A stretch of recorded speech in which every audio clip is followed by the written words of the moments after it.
An organization that seemed formidable to outsiders could still crumble down from the inside. That was why they had to avoid anything that could pose a threat to them. So then, what should he do now? His common sense told him to reject their suggestion, but something still troubled him. The future. Though the great underground tomb of Nazarick would only accept one set of outsiders into their ranks, the sorceress kingdom of Ainz had already absorbed a large number of outsiders. Though they may not hold any important posts within the organization, that was probably only a temporary measure.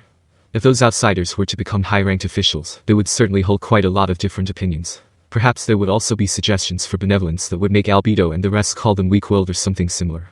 Would it be possible to task Nigredo and Pestonya with integrating those kinds of opinions? If that were the case, ignoring their suggestions now could lead to problems later on. If people with similar opinions as them were the exception in Nazarick, then he should divert even more attention towards this issue. Also, I have already repaid the kindness Touch-Me-san had shown to me, so if I was to consider this as repaying Machi-chan in Tabula's sense kindness, this should be fine. Though I believe that all of you should know this by now, I'll repeat it again. I never intended to wipe out every single human from the kingdom. The truth is, we have already convinced multiple nobles to join our side. At most, only around 90% of them will be killed. So some people chosen to be spared will live under the Nazarick's rule. Woof. I don't believe that would advertise the message louder than if we were to let the unchosen ones escape. He could understand Pestonya's will to help those who had not been chosen by them. I completely understand what you're trying to say. If it is not out of mercy, but rather for the greater good of Nazarick, there is room for consideration. I'll consider letting a few of them go. We're eternally grateful. We're eternally grateful, woof.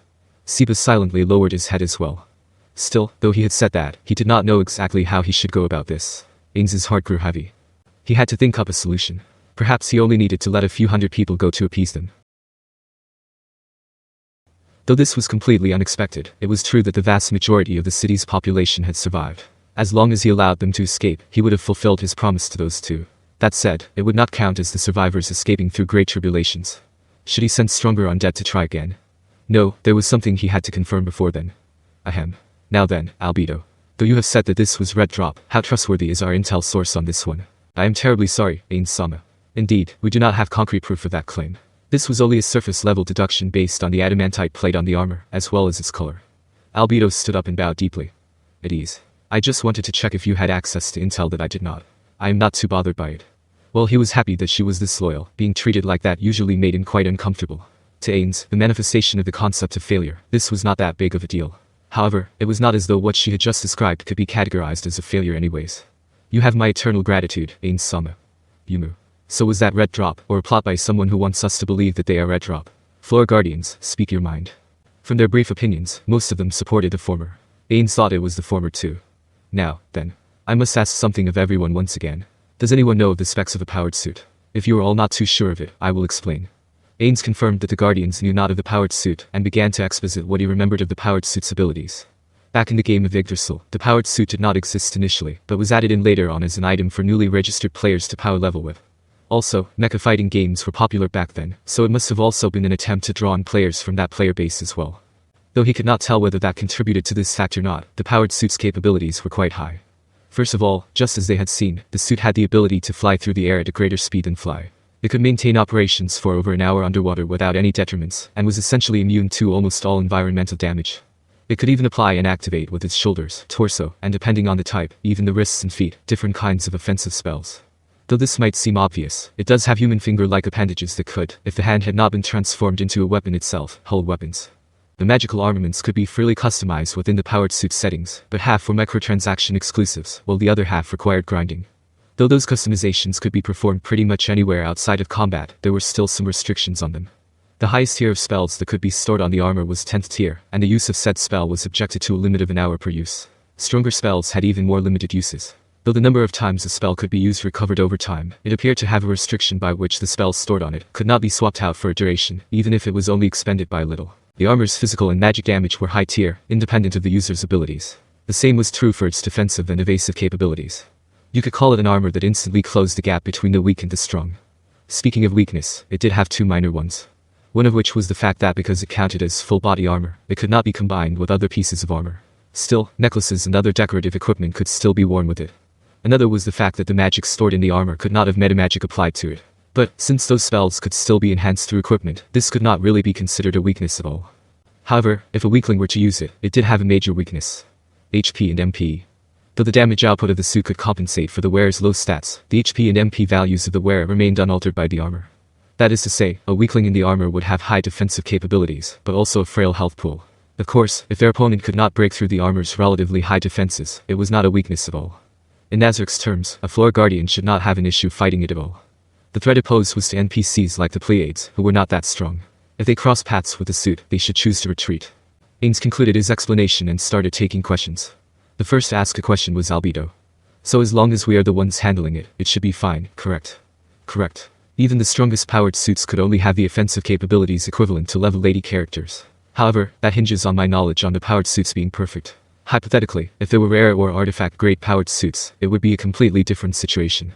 If that were the case, there could be powered suits much more powerful than the ones I have described. Can you not tell from its appearance alone? Yumu, I apologize or. Because I am not too familiar with powered suits in the first place, I cannot tell its capabilities just from appearances alone. Also, the one would not be allowed to alter its appearances by too much, there were still slight alterations the wearer could make to it. While the powered suit might be useful to weaker players, it was completely useless to a stronger player. Never mind divine grade gear, even legendary grade equipment matching a player's strengths could outperform the powered suit. That was why when powered suit was introduced to Yggdrasil, Ainz and his friends, who were already at max level, were not interested. The greater issue to Ainz back then was that he could barely cast spells with it equipped. Were there 2 or 3? There should be a few sets of powered suits in Nazarick. I will head to the treasury later for them. Maybe everyone should get a feel of what it is like to wear one. He remembered that the thing should still be there, something that Amanuma Hitatsu had procured after learning that even those with manufacturing-based job levels could enter combat with them. Apparently he was secretly quite confident because he also played aerial combat games, but then he got easily wrecked by Perorancino in a mock battle. The thing was never seen again after that. He also remembered how Nishiki Enrai had said, just play Burge instead of Mao. Ainz was journeying through his memories when he realized. If Red Drop had a powered suit from Yggdrasil, the black sword of the leader of the other Adamantite rank team, Blue Rose, could be of a similar power level.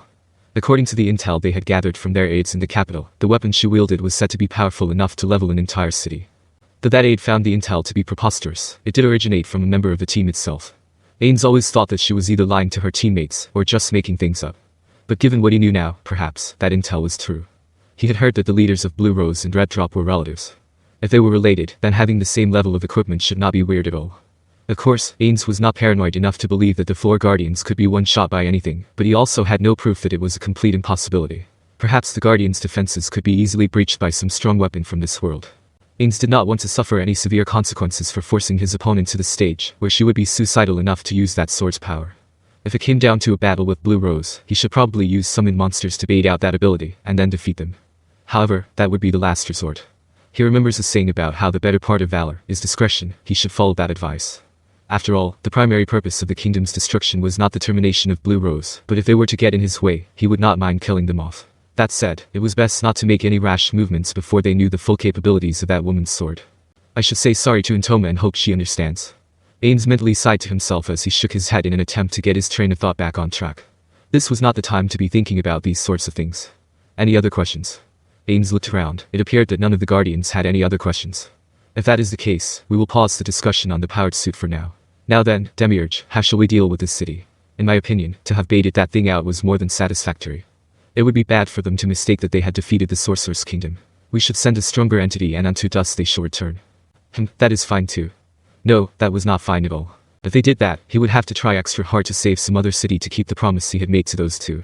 Though he made it through this time, to accomplish it again would be extremely difficult. For Pestonia's sake, he had been standing behind him and listening in. He had to save the people of this city to fulfill their promise. No, Demiurge. Let us not do that for now. This will prepare us for similar situations should they occur again. In any case, it is about time that we siege the capital. Let us close the curtains on this battle. We will be fine as long as we systematically scorch earth the rest of the cities. What do you think? He was giving this city's inhabitants the chance and time to run away. If they get killed afterwards because they did not escape, those two should not have a problem with it, right? If Ainz Sama deems it so, so be it. Though it might seem as though Demiurge was being sarcastic, he was not one to do such a thing to Ainz. Some people could always hear all sorts of undertones in other people's words, those who usually have something to hide themselves, Ainz being one of them. Don't say that, Demiurge. If you have a better idea then that should be the one that we should implement. As expected of Ainz Sama. I am truly in awe of how humble you are. Ainz's opinions of the bowing Demiurge became muddled. First of all, what he had said was common sense, it was nothing worth praising. Though he was flattered, he felt as though he was being treated more like a child, if even the most trivial of the things he had said and done was cheered. Perhaps that was just out of his low self-esteem. Do any of the other guardians have different opinions? Ainz turned to Sheltier upon confirming that there were no objections. Bring back the undead we had sent using gate. Then, gather our forces in Irantal and initiate the siege on the capital. Yes, my lord. I will get on with that. Immediately Rinsu. Will the main army include people from Nazarick? Send out the master guarders of Nazarick and the other elite guards. They are not too strong individually, but are quite a sight to behold as a unit. Roger. Excellent. We will conquer the cities one by one, and stage the final battle at the capital as planned. Afterwards, though it might be out of order now, we will finish massacring the inhabitants of all the useless cities. Through this show of force, the world will come to understand the consequences of not bowing to the rule of Nazarick. The Floor Guardians all responded with confidence. Ainz nodded deeply. Very well then, Floor Guardians. Ainz thought about the future for a while, and opened his mouth again to say, no, a portion of the Guardians should stay behind. Everybody else, demonstrate to me your true power.